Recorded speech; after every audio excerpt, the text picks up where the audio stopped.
نحمده ونصلي ونسلم على رسوله الكريم اما بعد اعوذ بالله من الشيطان الرجيم بسم الله الرحمن الرحيم اللهم صل على سيدنا ومولانا محمد وعلى آل سيدنا ومولانا محمد وبارك وسلم وصل عليه يا صاحب الجمال ويا سيد البشر من وجهك المنير لقد نبر القمر لا يمكن الثناء كما كان حقه بعد خدا بزرگ دوئی قصہ مختصر۔ سب تعریفیں اللہ رب العالمین جل جلالہ کے لیے ہیں جو ساری کائنات کا تنہا واحد و یکتا خالق و مالک ہے۔ ان گنت بے شمار بے حد و بے حساب درود و سلام اللہ تعالی جل جلالہ کے پیارے محبوب حضور پرنور نبی الانبیاء قاسم جنت و کوثر مصطفیٰ جان رحمت احمد مجتبیٰ سیدنا محمد مصطفیٰ صلی اللہ تعالی علیہ وآلہ وسلم کے لیے، جو ساری کائنات کے لیے، عرش و فرش کے لیے، تمام جنات، حیوانات، نباتات، تمام تر تخلیقات کے لیے سراپا رحمت بن کر اس کائنات میں جلوہ گر ہوئے۔ معزز و مکرم ناظرین ذی وقار، حاضرین ذی قدر، السلام علیکم ورحمۃ اللہ تعالی وبرکاتہ۔ رب تعالی آپ تمام کو عزت و برکتوں سے نوازے۔ آپ سب نے مجھے سلام عطا کیا، میں شکریہ ادا کرتے ہوئے آج کے عنوان کی طرف بڑی جلدی سے جانا چاہتا ہوں۔ میرا دل ہے کہ میں بہت ساری باتیں آپ تک مختصر وقت میں پہنچا دیا کروں۔ آپ بڑی توجہ سے سنتے ہیں، مجھے اس بات کا مکمل احساس ہے۔ پیارے شیری بھائی وعلیکم السلام، زبیر ملک بھائی، شاہد سلیمی صاحب ام البرکہ، تمام باجی شاہدہ صدیقی و خواتین و حضرات توجہ سے، ایک اللہ کے کامل ولی حضرت خواجہ سید محبوب عالم سیدوی نقش بندی مجددی رحمت اللہ علیہ کی سوانح حیات میں سے آج کا عنوان میں نے انتخاب کیا ہے کہ رسمی پیروں فقیروں کو جو آپ نے نصیحت فرمائی۔ ایک بار ایک شخص حاضر خدمت ہو کر عرض کرتا ہے، حضور میرا مرید مجھ سے پھر گیا۔ فرمایا پھر کدھر گیا؟ اس نے کہا ایک اور بڑے بزرگ ہیں ان کے پاس چلا گیا۔ فرمایا کس واسطے چلا گیا؟ عرض کیا اللہ کا نام سیکھنے گیا۔ آپ نے فرمایا اللہ کی طرف بلانا چاہیے، وہ اللہ تعالیٰ کی طرف گیا ہے، اس نے اچھا کیا تمہیں بھی ثواب ہوگا۔ یہ شخص رسمی پیر تھا اور وہ دوسرے بزرگ بہت بڑے کامل تھے۔ پھر فرمایا جو ناقص ہو اور ابھی فقر میں اس نے کمال نہ پیدا کیا ہو، اسے چاہیے کہ لوگوں کو مرید کر کے قید نہ کر لیا کرے بلکہ آزاد چھوڑ دیا جائے۔ جہاں کہیں اسے کوئی کامل مرد خدا ملے اسی سے وصل الہی جو مقصود اصلی ہے حاصل کرے۔ قیامت کے دن ایسے لوگوں کی گردن پر جو کامل نہ تھے اور لوگوں کو مرید کر لیا کرتے تھے بڑا بوال ہوگا۔ پھر فرمایا اگر کوئی کامل مرد موجود ہو، اس کا مرید یا کوئی غیر شخص کسی کو اس کا مرید کرا دے تو جس قدر ثواب پیر کو اللہ کا نام بتانے کی وجہ سے ہوا ہے اتنا ہی ثواب مرید کرانے والے کو بھی ہوگا۔ پتہ چلا کہ آپ کو اگر راہ حق مل چکا ہے، لوگوں کو بھی وہی راستہ دکھانے کی کوشش کریں۔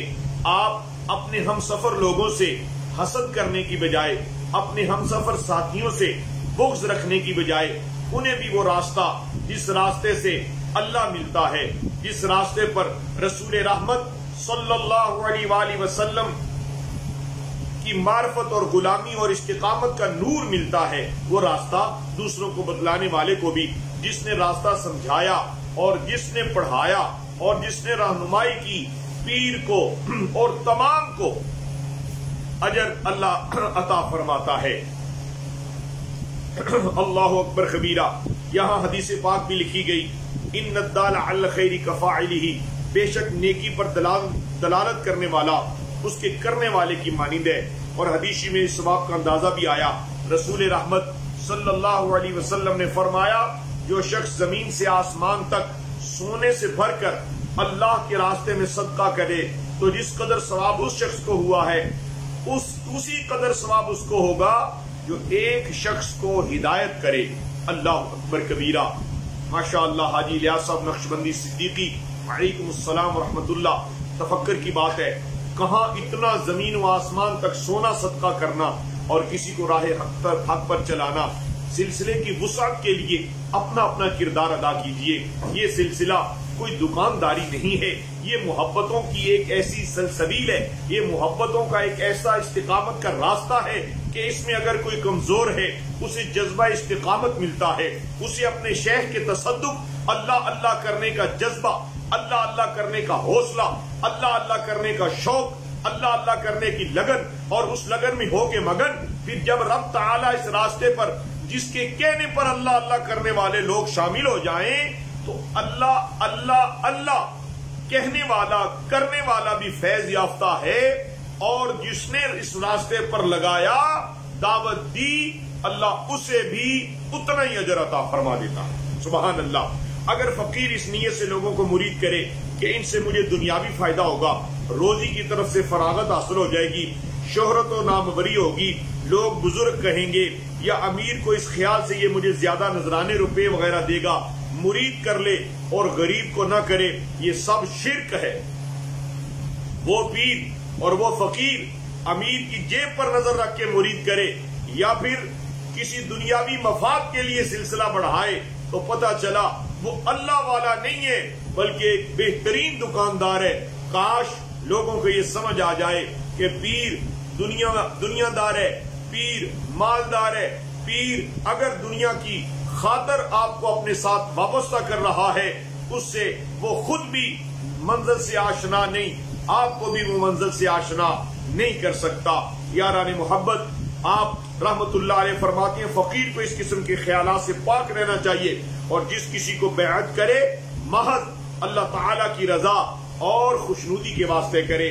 چنانچہ ہمیں ایک واقعہ یاد آ گیا، اوائل میں حضرت خواجہ محبوب عالم فرماتے ہیں ایک امیر آدمی بیعت ہوا، خیال آیا یہ امیر ہے، اس سے ہمارے لنگر اور درویشوں کو بہت مدد ملے گی۔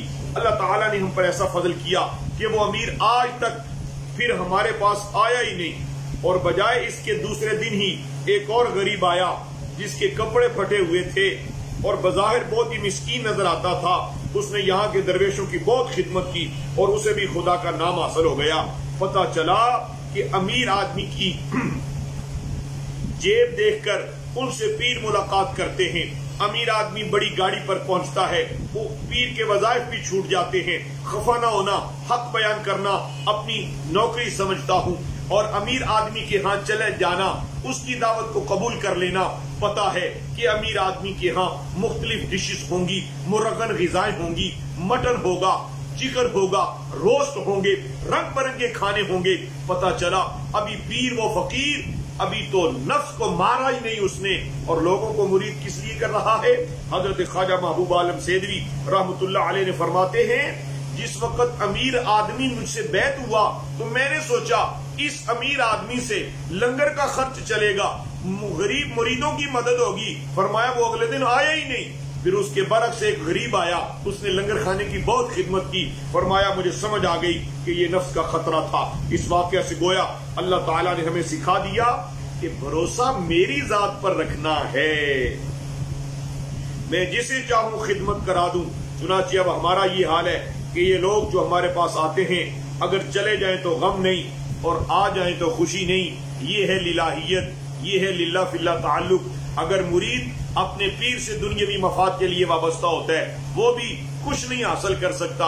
پیری مریدی دکانداری نہیں، پیری مریدی حقیقت میں اللہ کا عرفان حاصل کرنا ہے، رسول اللہ صلی اللہ علیہ وآلہ وسلم کی معرفت کا نور حاصل کرنا ہے، یا یوں کہہ لیجئے کہ پیر کے ساتھ مل کر اس راستے کا انتخاب کر کے، یعنی اسوہ حسنہ پر چلنے کے لیے مصطفیٰ کریم صلی اللہ علیہ وآلہ وسلم کی محبت و عشق میں گرفتاری پیش کرنا ہے۔ سبحان اللہ و بحمدہ سبحان اللہ العظیم۔ ایک اور نقل سنیے، ایک دفعہ بہت سے سر منڈے گداگر فقیر خدمت شریف میں آئے جو سر ہلاتے اور بزرگان کا نام لیتے تھے۔ حضور نے 3 پیسے ان کو دلا دیے۔ میں نے عرض کیا حضور یہ بھی صورت تو فقراء کی بنائے پھرتے ہیں، معلوم نہیں ان کے اندر بھی کچھ فقیری کا اثر ہے یا نہیں؟ تو اس پر فرمایا یہ تارک دنیا کے لباس میں طالب دنیا پھرتے ہیں۔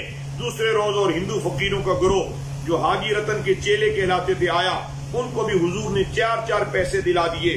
میں نے عرض کیا حضور یہ ہندو فقیروں میں بھی کوئی صاحب کمال ہوتا ہے؟ فرمایا مولوی صاحب یہ بھی تارک دنیا کے لباس میں طالب دنیا ہے، اور دنیا کی طلب میں در بدر سرگرداں پھرتے ہیں۔ افسوس کہ اگر یہ فقراء صالحین کی صرف نقل ہی اچھی اور صحیح کرتے تب بھی فائدے میں رہتے۔ حضرات سبحان اللہ، اللہ کے کامل بندوں کی درست نقل بھی نفع دیتی ہے، انہوں نے فقراء کی نقل بھی پوری نہیں کی۔ اس پر شیخ شبلی رحمت اللہ علیہ کا یہ قصہ آپ کی سماعتوں کے حوالے کر رہا ہوں۔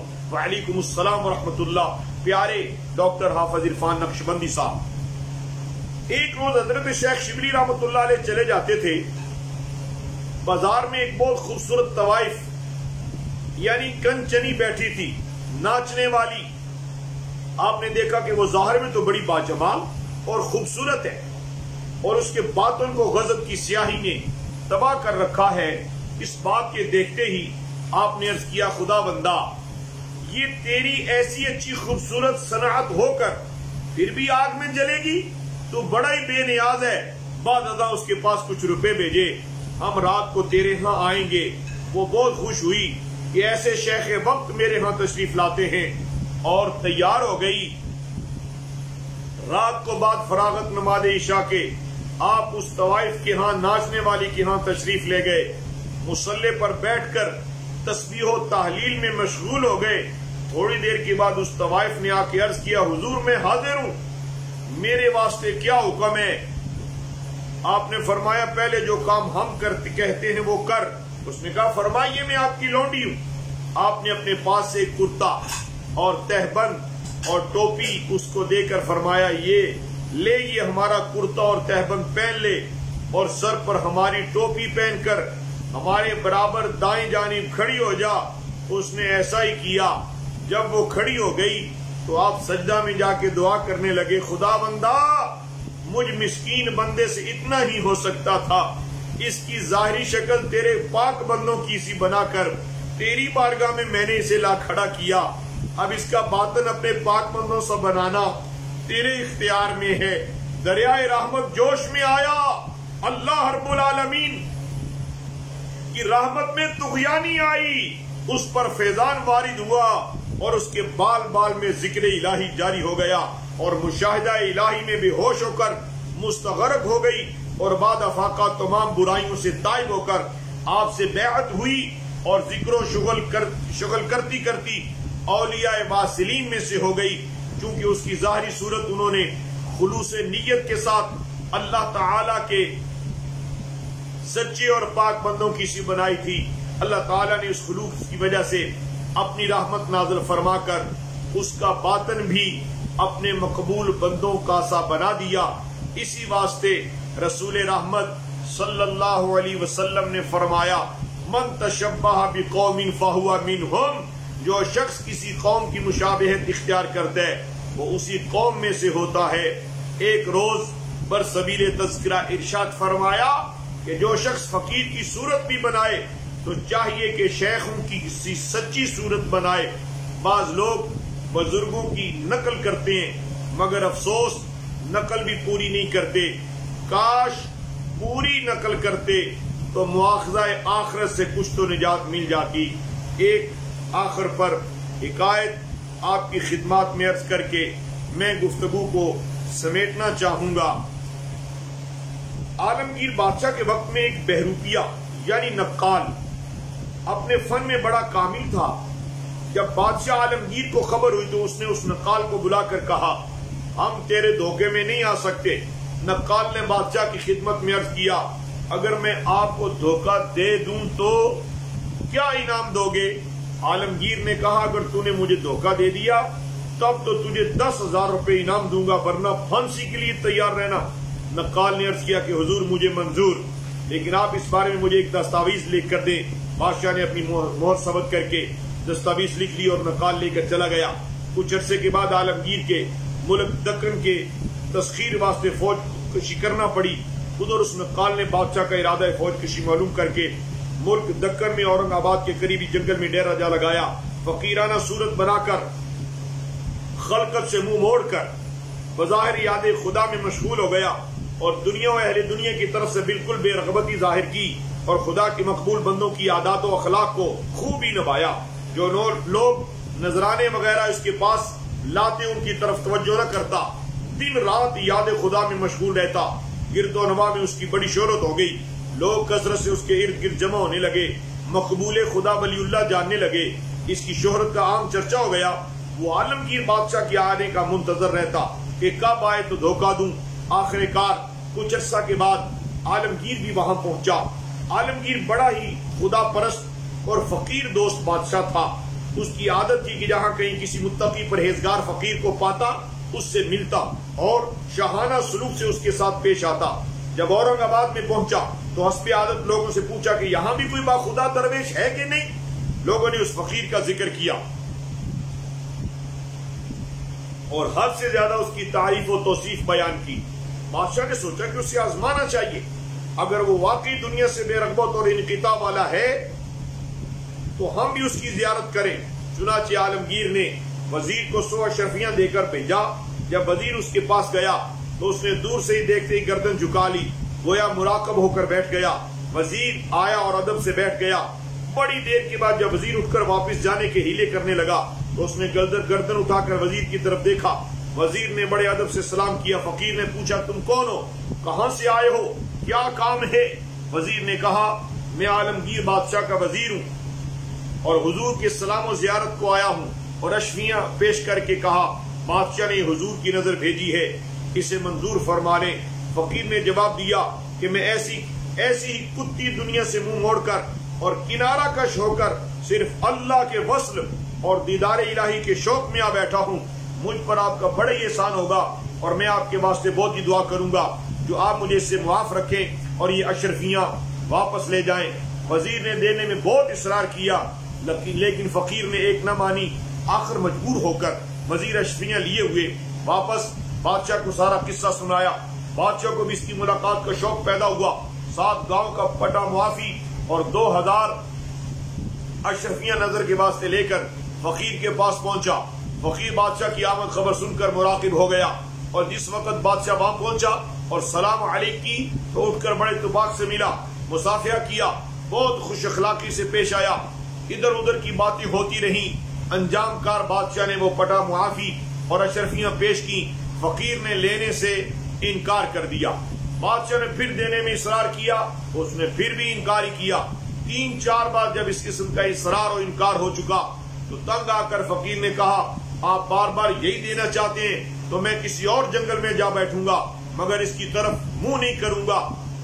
بادشاہ کو مجبور ہو کر اپنے ارادے سے باز رہنا پڑا مگر فقیر کی عقیدت دل میں زیادہ بڑھ گئی.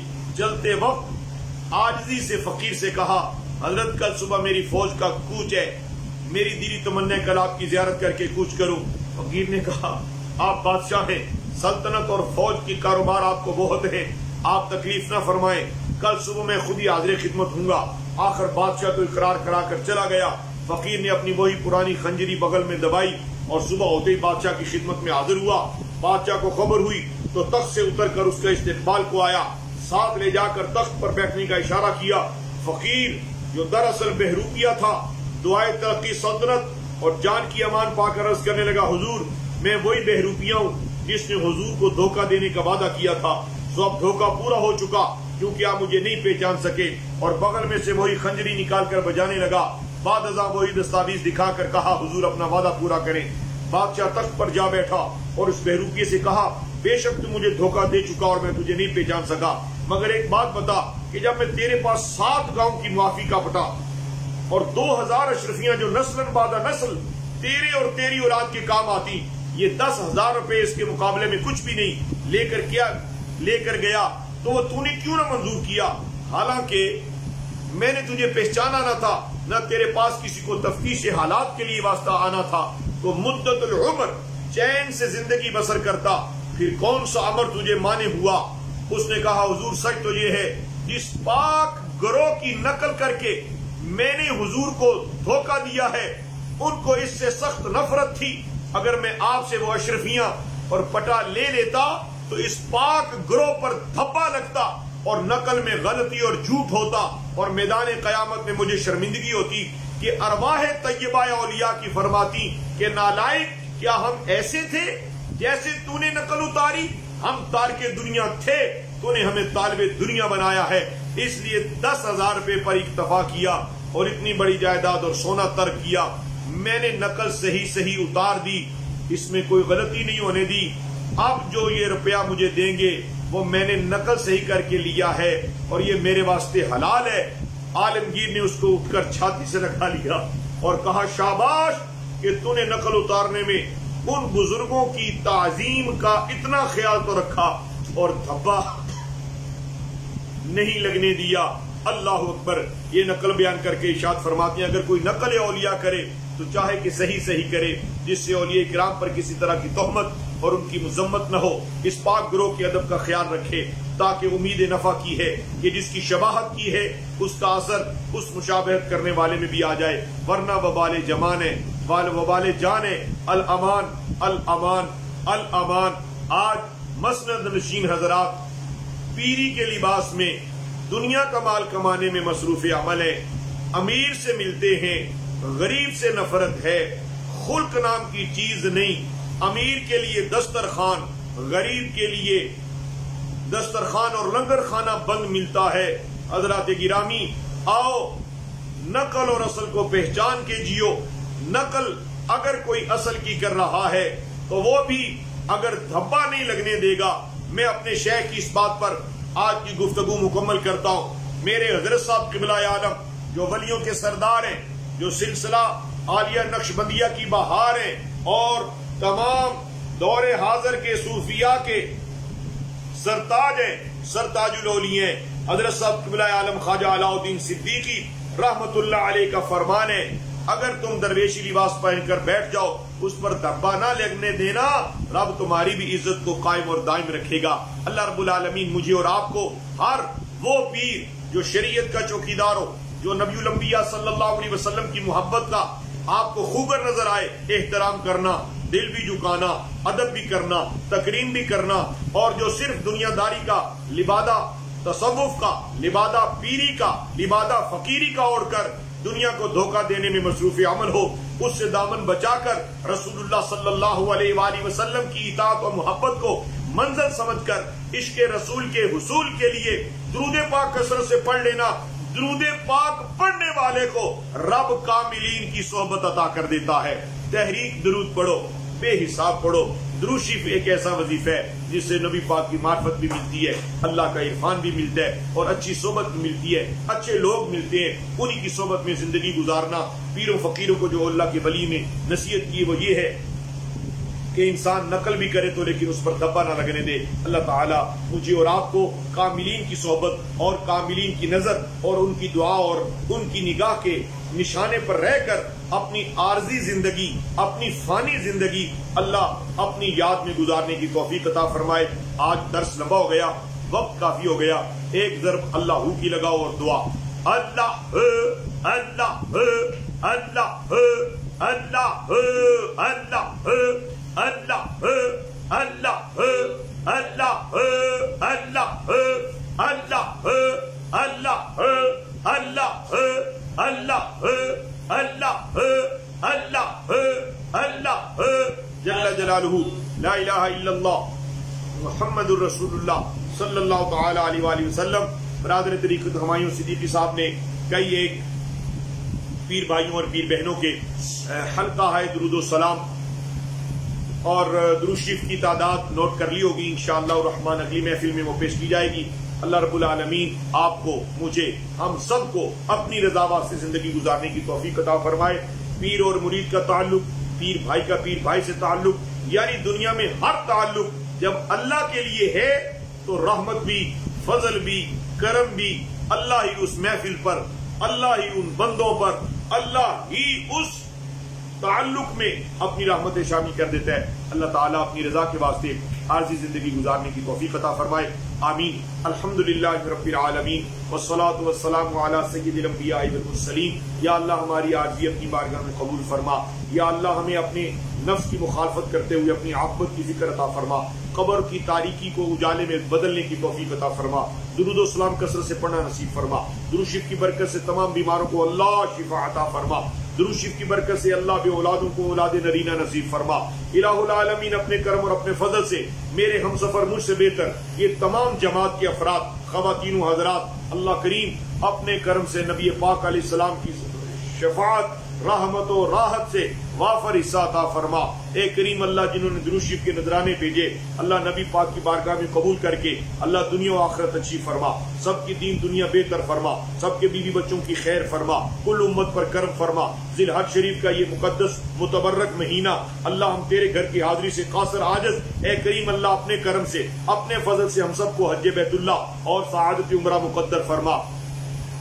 ربنا تقبل منا انك انت السميع العليم وتب علينا انك انت التواب الرحيم۔ یا اللہ، جن پیر بھائیوں نے، پیر بہنوں نے دعاؤں کے لیے مجھ ناچیز کو کہا، اللہ میں ان تمام سے کمزور تیرے محبوب کی امت سے ادنا ترین بندہ تجھ سے فریاد کرتا ہوں، اللہ تو سب کی دعائیں قبول فرما، تو سب کے بیوی بچوں پر فضل فرما، سب کی اولاد کو نیکی نصیب فرما، سب کی اولاد کو تقوی عطا فرما۔ اللہ تعالیٰ جن کے ماں باپ، بہن بھائی، عزیز و اقارب دنیا سے رخصت ہوئے، ان کی بخشش کر دے، اللہ ان کی مغفرت فرما۔